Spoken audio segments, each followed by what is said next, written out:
Hello, and welcome to another episode of This, That, and the Other. Today I'm going to be discussing an item that I saw in Okinawa when I lived there. It's still very much in use today over there and in Japan. It's the Japanese abacus, otherwise known as the Soroban. That's what they call it in Japan.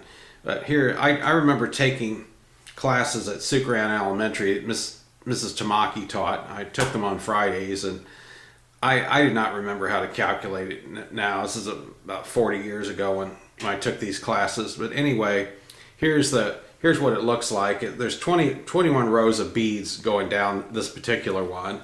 And the single beads, for single ones, are single digits. And this indicates multiples of 5.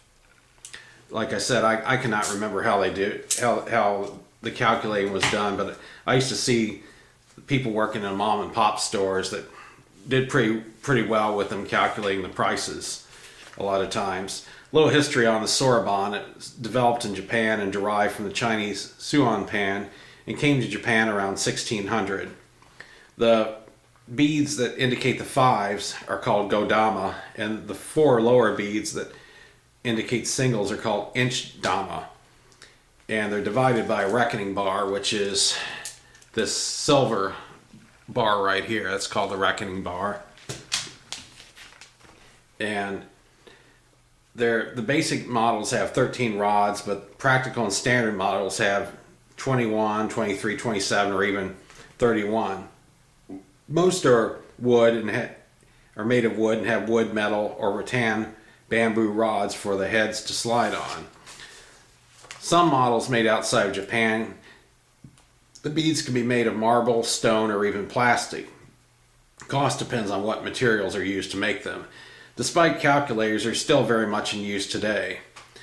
Children are taught to use them in primary school, and there's 6th grade. The 6th level indicates that they're very skilled, and the 1st level indicates that they have mastered it.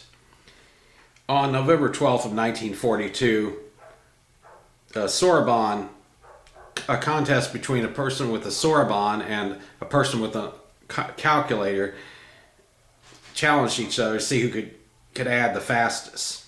The man using the Soroban was from Japan, Kiyoshi Matsuzaki, and he took on Army Private Nathan Wood. The Soroban ended up winning the contest 4 to 1. That's a little history I have on the Soroban. I got a little bit off the internet on it, but like I said, those things are still around. I remember in the class they had a really big one that the teacher used to show us how to add, subtract, multiply, divide with the thing. And like I said, I don't remember how to do it now. It's been too many years, but the one I have is still in pretty good condition. I've had it for over 40 years, but I thought that was an interesting thing to discuss, and thanks for watching.